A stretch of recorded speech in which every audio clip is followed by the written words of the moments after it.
Esta es la edición en audio del libro Sin Escape, el coronavirus y la Biblia, escrito por Luis Rafael Fajardo, narrado por Omar Medina. Este libro está disponible gratuitamente en la dirección web fajardoluis.com. Introducción. A mediados de enero de 2020, los ojos de todo el mundo miraban impotentes cómo los devastadores incendios en Australia reducían a cenizas miles de kilómetros cuadrados de zonas habitables y bosques, causando la muerte de animales y personas.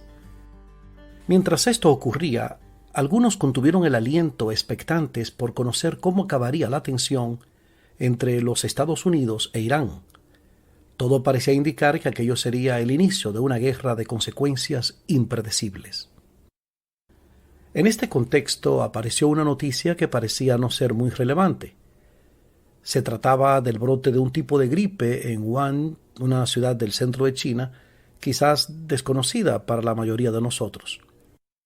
Aquello no parecía nada nuevo y mucho menos algo por lo cual alarmarse. Al fin y al cabo, los brotes de gripe son normales y en general los hemos podido controlar sin mayor dificultad. Además, pensamos que China está muy lejos y por lo tanto no había nada de qué preocuparse. No obstante, para fines de enero de 2020, el fuego de Australia había sido sofocado por las intensas lluvias y tormentas de granizo que le siguieron y las tensiones en Medio Oriente se calmaron, afortunadamente. Sin embargo, no ocurrió lo mismo con la gripe, que para entonces ya tenía nombre propio, coronavirus, denominada en términos clínicos COVID-19 por la Organización Mundial de la Salud, OMS. Para entonces, el coronavirus amenazaba con convertirse en una pandemia, pues se había expandido por gran parte de China y Asia y comenzó a acercarse a las puertas de Occidente. A finales de abril de 2020, España, país donde resido, se acercaba a los 2 meses de confinamiento, y lo mismo en muchos países tanto de Europa como de América. Somos testigos de un hecho sin precedentes, una pandemia global en nuestra generación. El COVID-19 ha puesto de cabeza bajo nuestra normalidad personal y social, tanto a nivel nacional como internacional. Muchos han intentado dar una explicación a la crisis mundial que ha provocado la pandemia, y es comprensible, pues lo que no se entiende en general causa preocupación. Esto explica por qué intentamos consultar cuanto antes al médico cuando sentimos algún síntoma extraño. Puede que no sea nada por lo que tengamos que preocuparnos, pero mientras no sepamos qué es, no estaremos tranquilos. Otros, al no comprender y pensando que hay información que se nos está ocultando, generan relatos de conspiraciones secretas y noticias falsas que intentan atar los cabos sueltos de la versión que ofrecen los gobiernos. Estas conspiraciones y noticias falsas en general suelen ser negativas y están dirigidas a encontrar el culpable de la pandemia. Por su parte, los predicadores no se ponen de acuerdo. Unos dicen que es un juicio de Dios bien merecido. Otros creen que es una plaga apocalíptica y otros se enfocan en decir paz, paz y hablan de cómo tener tu mejor vida ahora, cuando en realidad no parece haber paz. Otros se limitan a reconocer su perplejidad e incapacidad para explicar lo que está pasando. No obstante, algunos estudiosos en el mundo cristiano lo intentan explicar de otro modo.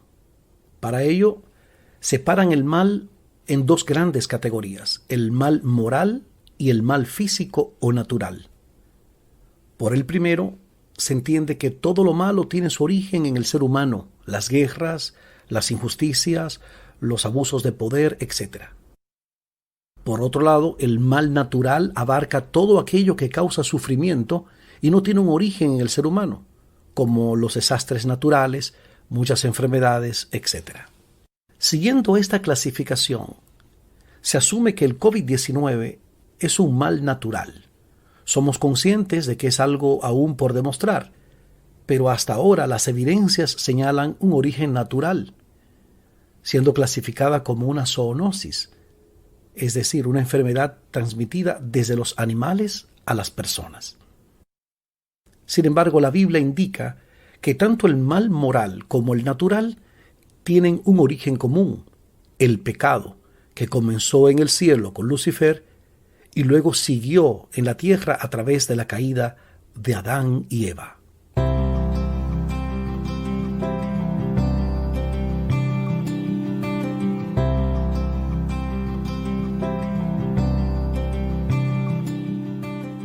En medio de la perplejidad y las preguntas que podría generar una crisis como esta, ¿podemos encontrar en la Biblia respuestas válidas? ¿Podría la Biblia ofrecer esperanzas en tiempo de coronavirus?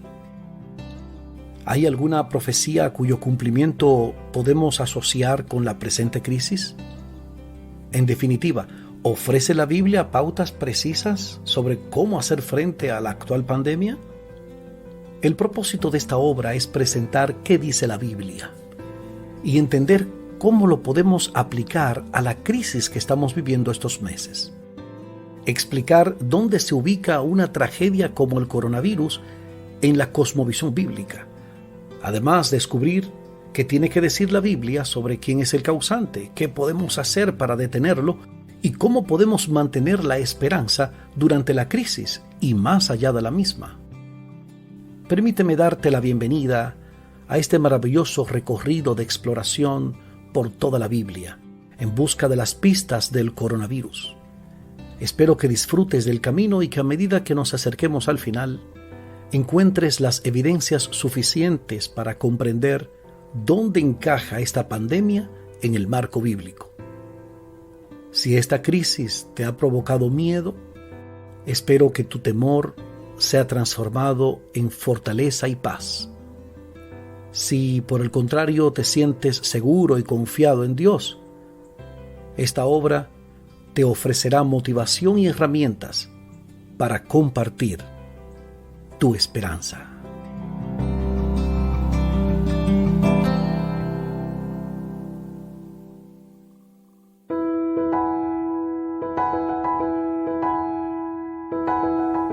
Seguimos en la presentación del libro Sin Escape, El Coronavirus y la Biblia, escrito por Luis Rafael Fajardo.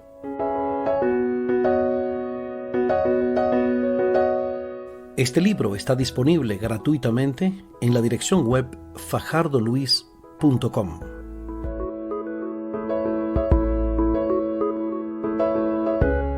Capítulo 1. Un enemigo ha hecho esto. Esto es obra de un enemigo. Evangelio de Mateo, capítulo 13, versículo 28. A mediados del mes de marzo de 2020, me disponía a cumplir algunos compromisos de predicación en Suiza. Shuri, mi esposa, estaba como de costumbre pidiéndome que hiciera las maletas a tiempo, actividad que por lo general no me caracteriza. El día antes de la salida, las noticias españolas sobre el coronavirus y las medidas que estudiaba el gobierno para hacerle frente a la pandemia llenaban las portadas de los diarios y los noticieros de televisión. Fueron horas de tensión. En cualquier momento podrían cerrar la frontera y yo estaría impedido de regresar a casa. A última hora y siguiendo las recomendaciones recibidas, decidimos que lo más prudente era no viajar, aunque perdiera el billete del vuelo. Fue muy frustrante, en especial para los anfitriones, ya que era necesaria la cancelación del hotel donde se celebraría el evento con tan solo un día de antelación. 3 días después, el gobierno español anunció el cierre de la frontera, por lo que de haber viajado habría hecho muy difícil mi retorno a casa. Las cosas comenzaron a cambiar deprisa. En un abrir y cerrar de ojos, nuestra vida cotidiana se vio alterada por un sinnúmero de medidas que buscaban frenar la rápida propagación del virus. La lista de prohibiciones en España fue larga. No puedes salir de casa, no puedes subir a las azoteas. Se recomienda no tocarse el rostro y limitar el contacto físico con otras personas. Por otro lado, comenzaron las compras de pánico. El caos conmocionó a toda la sociedad. De repente el coronavirus me pareció una pesadilla de la que aún me cuesta despertar. En este contexto, para algunos escépticos vuelve a cobrar sentido la antigua paradoja de Epicuro sobre Dios y la existencia del mal, que afirma que si Dios es omnipotente, entonces debería poder quitar el mal si quisiera, y si no lo hace es porque es un Dios cruel. De esta forma intentan hallar un culpable del origen de la pandemia, si lo hay. Otros defienden que la pregunta no debe ser quién es el culpable, sino por qué y para qué existe el coronavirus. En la palabra de Dios, la Biblia, podemos encontrar respuestas convincentes a las tres preguntas y tener la certeza de saber en qué momento de la historia de la humanidad nos encontramos y hacia dónde vamos. Veamos primero el quién de la cuestión. En los últimos días ha surgido una serie de opiniones entre los teólogos y pastores sobre quién es el causante de esta pandemia. En el último mes se han publicado varios libros sobre este tema. Algunos de sus autores se refieren al COVID-19 como parte de la existencia del mal general. Otros aseguran que es la consecuencia divina por los pecados individuales. Por lo tanto, el hecho de que una persona sea contagiada de coronavirus es evidencia de algún pecado cometido. También están los que afirman de forma categórica que Dios es el causante del mal y en este caso de la pandemia. Un ejemplo de esta postura lo encontramos en las palabras de John Piper, quien en su más reciente libro Coronavirus y Cristo afirma: el coronavirus fue enviado por Dios. Más adelante sigue diciendo: no es momento para ver a Dios de una forma sentimental. En otro lugar asegura: el coronavirus es una de miles de formas en las que Dios nos llama al arrepentimiento.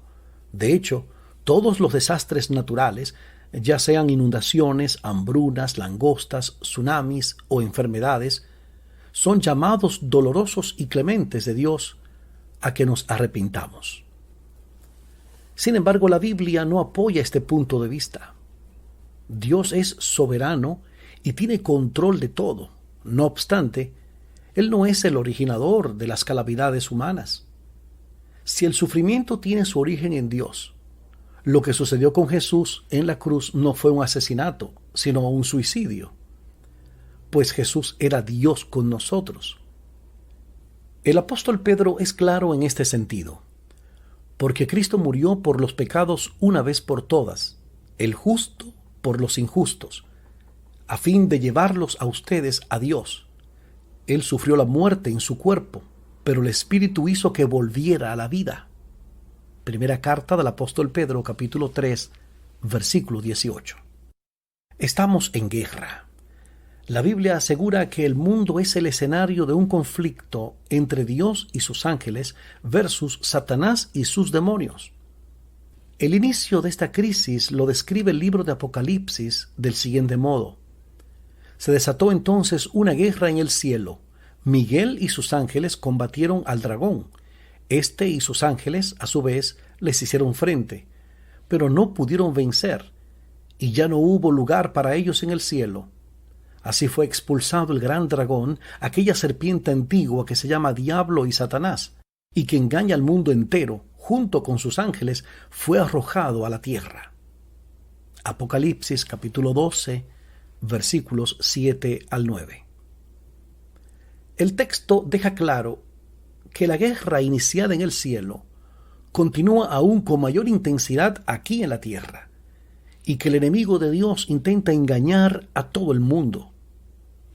Satanás es tu enemigo, y también de todo lo bueno y justo, pues su propósito es siempre el mismo: mentir y matar. Así lo aseguró Jesús al decir de él: desde el principio este ha sido un asesino y no se mantiene en la verdad, porque no hay verdad en él. Cuando miente, expresa su propia naturaleza, porque es un mentiroso, es el padre de la mentira. Juan capítulo 8, versículo 44. Esta guerra es el marco en el que se está desarrollando la historia de la humanidad. Y si no somos conscientes de esta realidad, no podemos comprender la existencia del mal, y de forma específica del coronavirus. Si tiramos de la cuerda para intentar llegar al origen de la pandemia que en estos momentos enfrentamos, descubriremos que Satanás es su originador.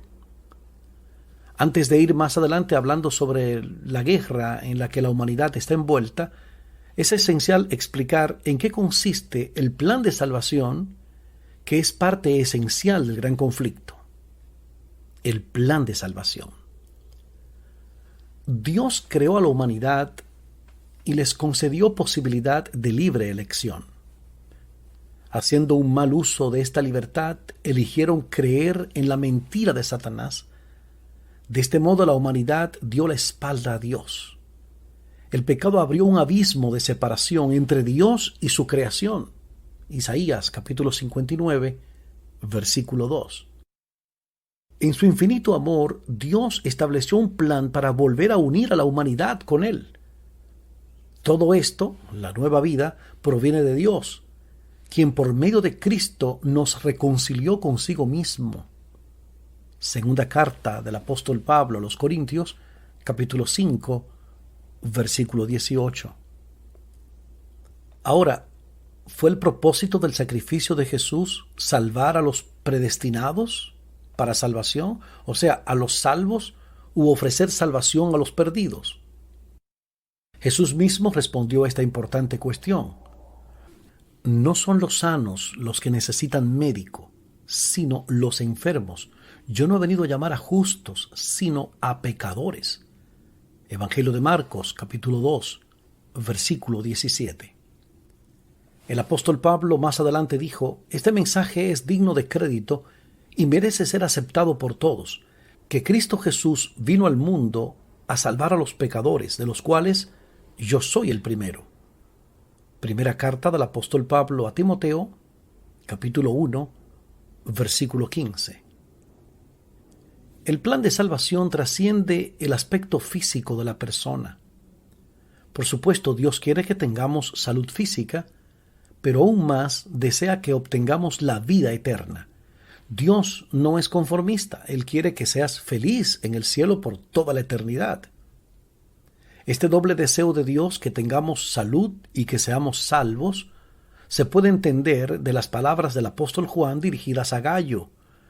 Querido hermano, oro para que te vaya bien en todos tus asuntos y goces de buena salud, así como prosperas espiritualmente. Tercera carta de Juan, capítulo 1, versículo 2. No es bíblico decir que las personas que se han contagiado de coronavirus están padeciendo el castigo de Dios por sus pecados. Así queda evidente en la respuesta de Jesús a sus discípulos cuando éstos le preguntaron: Rabí, para que este hombre haya nacido ciego, ¿quién pecó, él o sus padres? Jesús respondió: ni él pecó ni sus padres, sino que esto sucedió para que la obra de Dios se hiciera evidente en su vida. Evangelio de Juan, capítulo 9, versículos 2 y 3. Aún más, en el caso de aquellos que han muerto a causa de esta pandemia, la Biblia enseña que la muerte en Cristo no es sinónimo de fracaso. Filipenses 1:21. Es importante que no olvidemos esto en tiempos de coronavirus. Así que cuando los cristianos hablamos de victoria, nos referimos no solo a una victoria temporal, la salud física, sino también a una victoria eterna, la salvación en Jesús. Un enemigo ha hecho esto. Es necesario resaltar que Jesús, mientras estuvo entre nosotros, nunca se sintió culpable por las tragedias, el dolor o la muerte que incluso él mismo sufrió. Nunca pidió perdón por el sufrimiento a su alrededor o achacó a su Padre el origen de las calamidades humanas. Esto es así simplemente porque él sabía que Dios no es el causante de las enfermedades y sufrimiento humano. En la parábola del trigo y la cizaña encontramos una clara referencia sobre el origen del mal. En un momento la parábola cuenta que los siervos, al ver crecer la cizaña que no sembraron, se dirigieron alarmados al padre de familia con la siguiente pregunta: Señor, ¿no sembró usted semilla buena en su campo? Entonces, ¿de dónde salió la mala hierba? Mateo capítulo 13, versículo 27.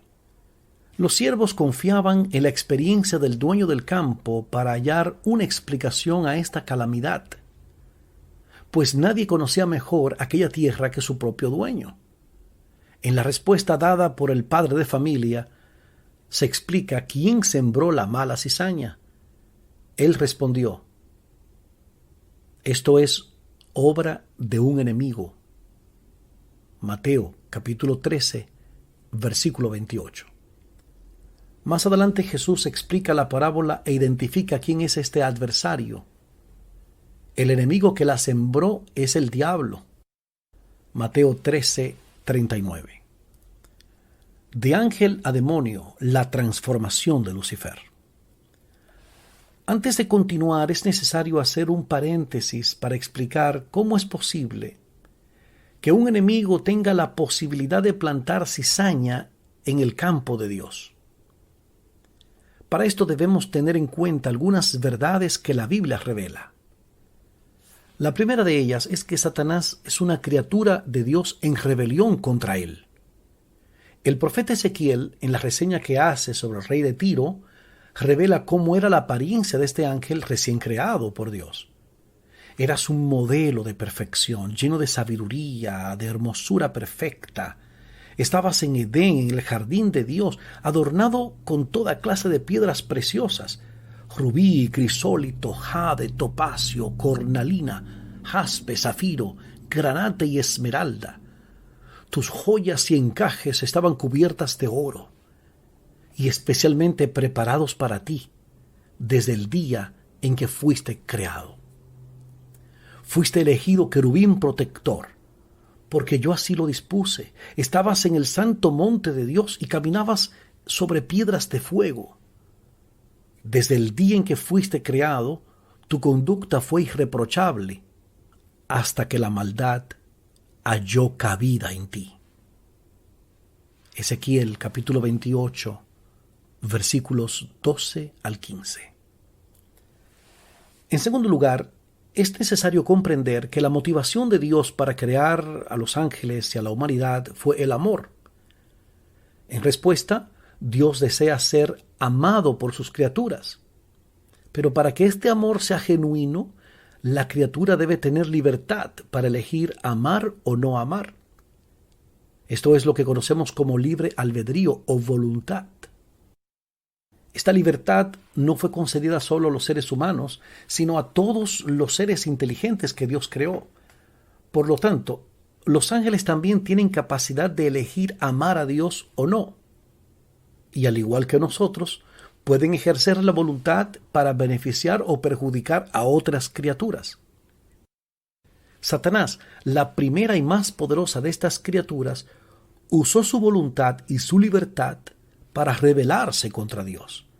La Biblia confirma este hecho cuando dice: por la abundancia de tu comercio te llenaste de violencia y pecaste. Por eso te expulsé del monte de Dios como un objeto profano. A ti, querubín protector, te borré de entre las piedras de fuego. A causa de tu hermosura te llenaste de orgullo. A causa de tu esplendor corrompiste tu sabiduría. Por eso te arrojé por tierra y delante de los reyes te expuse al ridículo. Ezequiel capítulo 28, versículos 16 y 17. Aunque no podemos comprender cómo pudo nacer el pecado en el corazón de Lucifer, el profeta Isaías, en una parábola dirigida al rey de Babilonia, revela los pensamientos egoístas de este querubín, lo que nos puede ayudar a comprender sus intenciones. ¿Cómo caíste del cielo, oh lucero, hijo de la mañana? Cortado fuiste por tierra, tú que debilitabas a las naciones, tú que decías en tu corazón: subiré al cielo, en lo alto, junto a las estrellas de Dios, levantaré mi trono, y en el monte del testimonio me sentaré, a los lados del norte, Sobre las alturas de las nubes subiré y seré semejante al Altísimo. Mas tú derribado eres hasta el Seol, la tumba, a los lados del abismo. Isaías capítulo 14, versículos 12 al 15. De este modo, el querubín protector se convirtió en el adversario de Dios y de su creación. Ahora usa la misma libertad que tenemos todas las criaturas y su poder para dañar a otros hijos de Dios, provocando caos y todo tipo de males, colaborando con el enemigo. Hemos identificado al originador del coronavirus, Satanás. Sin embargo, es necesario que hagamos un paréntesis para hacernos las siguientes preguntas. ¿Es él el único responsable de que hayamos llegado hasta aquí? ¿Podríamos con nuestras actitudes haber contribuido a agravar la pandemia? Al principio había varias actitudes hacia este problema. Estaban los que se lo tomaron en serio, pero también estuvieron aquellos que eran indiferentes, e incluso algunos que se burlaban. Sobre la indiferencia debemos reconocer que una postura neutral en un conflicto es apoyar al que oprime. Haciendo un mal uso de nuestra libertad sin quererlo, estamos apoyando al enemigo. También es cierto que algunos están mejor equipados y preparados para destruir y no para construir, para matar y no para sanar. ¿Podría ser que la falta de preparación para sanar nos haya traído hasta aquí? Hay gente que mide su poder personal o el de su país por su capacidad de destrucción y no por su capacidad de construcción. Debemos ser conscientes de que esta es precisamente la unidad de medida del poder de Satanás. Evangelio de Juan, capítulo 8, versículo 44 y Primera de Pedro 5:8. Por otro lado, la unidad de medida del poder de Dios es su capacidad de crear, dar vida, amar. Así queda demostrado en los siguientes textos. Porque desde la creación del mundo, las cualidades invisibles de Dios, es decir, su eterno poder y su naturaleza divina, se perciben claramente a través de lo que Él creó, de modo que nadie tiene excusa. Romanos capítulo 1, versículo 20. Sobre su capacidad de dar vida y amar, la Escritura dice: reconoced que Jehová es Dios, Él nos hizo y no nosotros a nosotros mismos. Libro de Salmos, capítulo 100, versículo 3. Sobre su capacidad de amar, Jesús dijo: porque tanto amó Dios al mundo que dio a su Hijo unigénito, para que todo aquel que en Él cree no se pierda, sino que tenga vida eterna. Evangelio de Juan, capítulo 3, versículo 16. Ahora veamos el porqué de la cuestión. Un enemigo desesperado. El mundo entero está bajo el control del maligno. Así lo afirma el apóstol Juan, Primera de Juan, capítulo 5, versículo 19. Satanás no solo es un enemigo inteligente, sino que además es poderoso. Pero esto no debe preocuparnos, porque el que está en ustedes, el Espíritu de Dios, es más poderoso que el que está en el mundo. Primera de Juan, capítulo 4, versículo 4. Dios conoce el fin desde el principio y nos dio las profecías bíblicas, entre otras razones, para reforzar nuestra fe. Así lo afirmó Jesús cuando dijo a los discípulos: les he dicho esto ahora, antes de que suceda, para que cuando suceda, crean. Evangelio de Juan, capítulo 14, versículo 29. Todas las profecías bíblicas del tiempo del fin apuntan a que estamos viviendo los últimos períodos de la historia humana y que la guerra que acabamos de mencionar, con todo su dolor, está cercana a terminar. Eso lo sabe bien nuestro adversario. Viendo que su bando ya ha perdido, pues Cristo lo venció en la cruz, ha intensificado su ataque contra lo más preciado que Dios tiene en la tierra, los humanos. Tal es su furor, que la Biblia lo expresa con aclamación de dolor. ¡Ay de la tierra y del mar! El diablo, lleno de furor, ha descendido a ustedes, porque sabe que le queda poco tiempo. Apocalipsis, capítulo 12, versículo 12. La administración de la tierra usurpada. Esta cuestión nos lleva a preguntarnos, ¿cómo es que Cristo venció a Satanás en la cruz, pero la guerra aún no se ha acabado? La Biblia también lo explica. Cuando Dios creó a la humanidad, les dio su bendición: tengan muchos hijos, llenen el mundo y gobiernenlo, dominen a los peces y a las aves y a todos los animales que se arrastran. Génesis capítulo 1, versículo 28. Adán y Eva eran los gobernantes del mundo, pero cuando cayeron en el engaño de Satanás, el gobierno de la tierra pasó a manos de este peligroso enemigo. Esto explica lo que pasó en el desierto de la tentación. Allí Satanás ofreció a Jesús todos los reinos de este mundo si le adoraba. Le dijo: sobre estos reinos y todo su esplendor te daré la autoridad, porque a mí me ha sido entregada y puedo dársela a quien yo quiera. Lucas capítulo 4, versículo 6. Sin embargo, aunque el enemigo hizo esta afirmación, Dios es el dueño del mundo. Él lo creó. Jesús se refirió a Satanás como el príncipe de este mundo, Juan 12:31, Juan 14:30. O sea, no es su rey realmente. Por su parte, el apóstol Pablo afirma que el Dios de este mundo, Satanás, a quien muchos adoran sin saberlo, ha cegado la mente de estos incrédulos para que no vean la luz del glorioso evangelio de Cristo, el cual es la imagen de Dios. Segunda de Corintios, capítulo 4, versículo 4.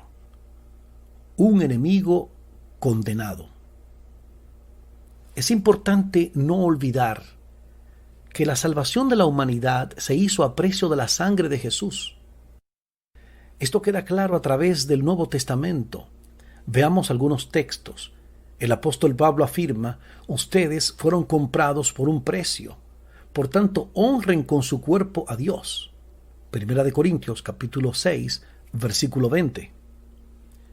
En el capítulo siguiente nos recuerda: ustedes fueron comprados por un precio, no se vuelvan esclavos de nadie. Primera de Corintios 7, 23. En el libro de Apocalipsis, el Cordero, Jesucristo, es aclamado con un cántico que en su primera parte dice: digno eres de recibir el rollo escrito y de romper sus sellos, porque fuiste sacrificado y con tu sangre compraste para Dios gente de toda raza, lengua, pueblo y nación. Apocalipsis, capítulo 5, versículo 9. En la cruz, el dominio del maligno sobre esta tierra fue condenado a su fin. La resurrección inauguró un periodo de transición del reinado de este mundo que finalmente pasará de manos de Satanás, quien lo consiguió por engaño, a manos de Cristo, quien lo redimió a precio de su propia sangre. Este cambio de gobierno se realizará en la segunda venida de Cristo. Así lo afirma el libro de Apocalipsis: los reinos del mundo han venido a ser de nuestro Señor y de su Cristo, y Él reinará por los siglos de los siglos. Apocalipsis, capítulo 11, versículo 15. Ahora veamos el para qué de la cuestión. El agente detrás de las calamidades. La realidad del inevitable traspaso de gobierno del mundo al final de la historia tiene mucho que ver con el coronavirus. La Biblia dice que a medida que se acercara el día final del dominio de Satanás sobre la tierra y su traspaso de mando a su legítimo gobernante, Jesús, el enemigo provocaría más destrucción para causar mayor dolor a Dios y a la humanidad. Ya lo dijo Jesús: el ladrón no viene sino para hurtar, matar y destruir. Yo he venido para que tengan vida y la tengan en abundancia. Evangelio de Juan, capítulo 10, versículo 10. Cuando una persona muere, Dios lo siente. Este es el propósito de Satanás, usar su libertad para causar sufrimiento a Dios y a las personas. Es importante que esto quede claro. Yo no quiero la muerte de nadie, conviértanse y vivirán. Lo afirma el Señor omnipotente. Ezequiel capítulo 18, versículo 32. También Jesús dijo, Dios no envió a su Hijo al mundo para condenar al mundo, sino para salvarlo por medio de él. Evangelio de Juan capítulo 3, versículo 17. Jesús describió muchas de las maneras que Satanás usaría para matar en medio de su desesperación en los días finales de la guerra con Dios. Mateo 24, Marcos capítulo 13, Lucas capítulo 21. Usaría calamidades dirigidas a sus criaturas, guerras, plagas. Aquí entra el coronavirus. Hambrunas. Mateo 24, 7, Lucas 21, 10 y 11, Marcos 13, 8. No obstante, todo esto sería tan solo la primera parte de la estrategia de Satanás para causar dolor y sufrimiento. Así lo afirmó Jesús. Todo esto será apenas el comienzo de los dolores. Mateo capítulo 24, versículo 8. Esto lo podemos ilustrar con los dolores de una mujer en parto. Sus contracciones comienzan y poco a poco aumentan y son de mayor intensidad. Pero aún no es el alumbramiento. Lo que vemos en el coronavirus es una contracción, un dolor de parto, pero no estamos dando a luz todavía, ya casi. Hay partos que se demoran más que otros, pero podemos estar seguros de que nacerá un bebé. De igual manera, la venida de Jesús pondrá fin a la guerra final. Queda claro que Dios no necesita el coronavirus para que la gente se arrepienta, ni se vale del mal para demostrar que Él es bueno. El apóstol Juan afirma que nadie los engañe, el que practica la justicia es justo, así como Él es justo. El que practica el pecado es del diablo, porque el diablo ha estado pecando desde el principio. El Hijo de Dios fue enviado precisamente para destruir las obras del diablo. Primera carta del apóstol Juan, capítulo 3, versículos 7 y 8. Las enfermedades se cuentan entre las obras del diablo. Lucas 13, 16, Lucas 4, 18. Y entre ellas están las pandemias. Un enemigo que persigue. Más adelante, los ataques irán dirigidos de forma específica contra aquellos que intenten permanecer fieles a Dios. Mediante persecuciones y muchas limitaciones e injusticias, matará a cuantos pudiera. Jesús lo dice con las siguientes palabras: entonces los entregarán a ustedes para que los persigan y los maten, y los odiarán todas las naciones por causa de mi nombre. Mateo capítulo 24, versículo 9. Si entendemos estas calamidades en el contexto del discurso de Jesús sobre el tiempo del fin, queda claro que la persecución de los cristianos, las guerras, las pestes y el hambre tienen un origen común. De modo que si conseguimos identificar al responsable de la persecución del pueblo de Dios, estaríamos identificando también al causante de los demás males. Podemos encontrar un ejemplo clarificador en la historia de la aparición de Jesús a Saulo, quien se dirigía a Damasco con intención de apresar a los cristianos. En respuesta a la pregunta del perseguidor, ¿quién eres, Señor?, la respuesta de Jesús denota un profundo amor por su pueblo. Yo soy Jesús, a quien tú persigues. Hechos 9:5. No dijo simplemente estás persiguiendo a mi pueblo, sino que identifica a su pueblo consigo mismo. De este modo queda claro que quien persiga al pueblo de Dios está persiguiendo directamente a Jesús. Por lo tanto, no puede ser el mismo Jesús quien se autopersiga. Esto sería absurdo. De hecho, así lo aseguró el mismo Jesús en su respuesta a los fariseos cuando lo acusaron diciendo: está poseído por Belcebú. expulsa a los demonios por medio del príncipe de los demonios. Marcos 3:22. Jesús les dijo: ¿cómo puede Satanás expulsar a Satanás? Si un reino está dividido contra sí mismo, este reino no puede mantenerse en pie. Y si una familia está dividida contra sí misma, esa familia no puede mantenerse en pie. Marcos capítulo 3, versículos 23 y 24. Queda claro que quien persigue a los cristianos es el enemigo de Dios, Satanás, y es quien también causará las calamidades que servirán de señales para anunciar el fin del mundo, entre los cuales estarán hambres, guerras y las pestes, como el coronavirus. Después de estas calamidades, sacará su mejor arma, la que le ha dado mayor resultado: el engaño. Jesús avisó que entonces surgirá un gran número de falsos profetas que engañarán a muchos. Mateo 24:11.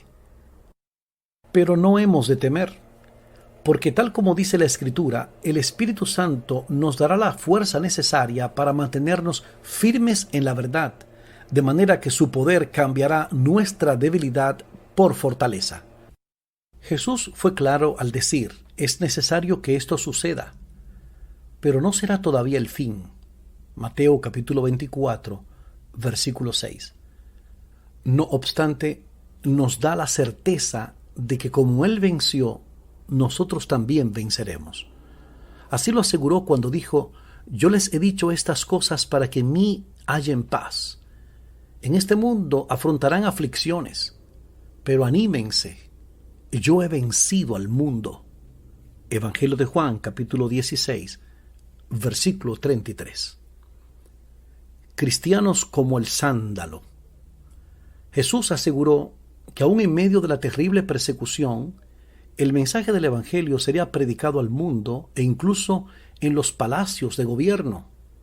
Lucas capítulo 21, versículo 13. Esto indica que Dios y su iglesia seguirán brindando amor y ofreciendo esperanza en tiempos muy difíciles, y muchas personas se convencerán del valor del Evangelio al ver el testimonio de los cristianos, quienes actuarán como el árbol del sándalo que perfuma el hacha que lo corta.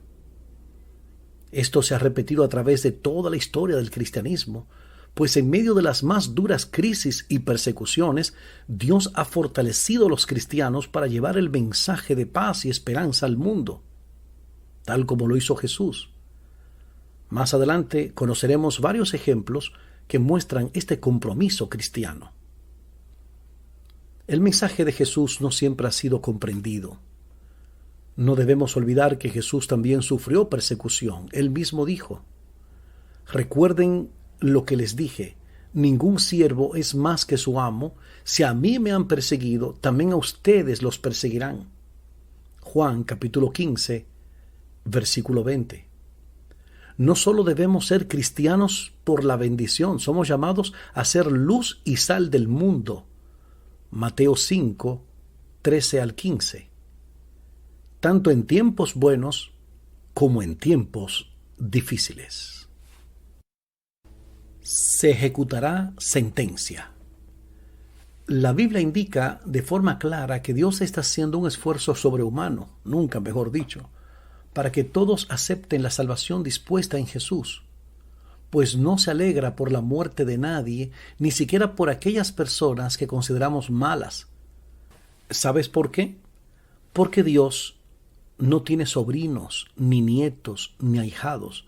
Él solo tiene hijos e hijas hechos a su imagen y semejanza, y los ama, aunque no aprueba su decisión de usar la libertad para seguir el camino del enemigo. No obstante, pronto Jesús vendrá y la guerra acabará.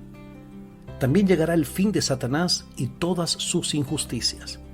El rebelde engañador tendrá que levantar sus manos llenas de la sangre de sus víctimas y asumir su responsabilidad por todo el daño que ha causado a través de los siglos. Esto lo veremos más en detalle en los siguientes capítulos. Jesús dijo: ¿acaso Dios no hará justicia a sus escogidos que claman a Él día y noche? ¿Se tardará mucho en responderles? Lucas capítulo 18, versículo 7. Y él mismo responde a continuación: les digo que sí les hará justicia y sin demora. Lucas 18, 8. Al final, Dios enjugará toda lágrima de los ojos y ya no habrá muerte, ni llanto, ni lamento, ni dolor, porque las primeras cosas han dejado de existir. Apocalipsis capítulo 21, versículo 4.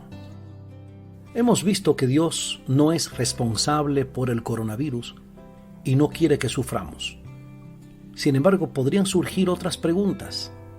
¿Qué está haciendo Dios en medio de esta pandemia para ayudarnos? La respuesta a esta pregunta la podemos encontrar estudiando cuál fue su actitud frente a las pandemias que ocurrieron en la antigüedad. A esto dedicaremos la segunda parada de nuestro viaje.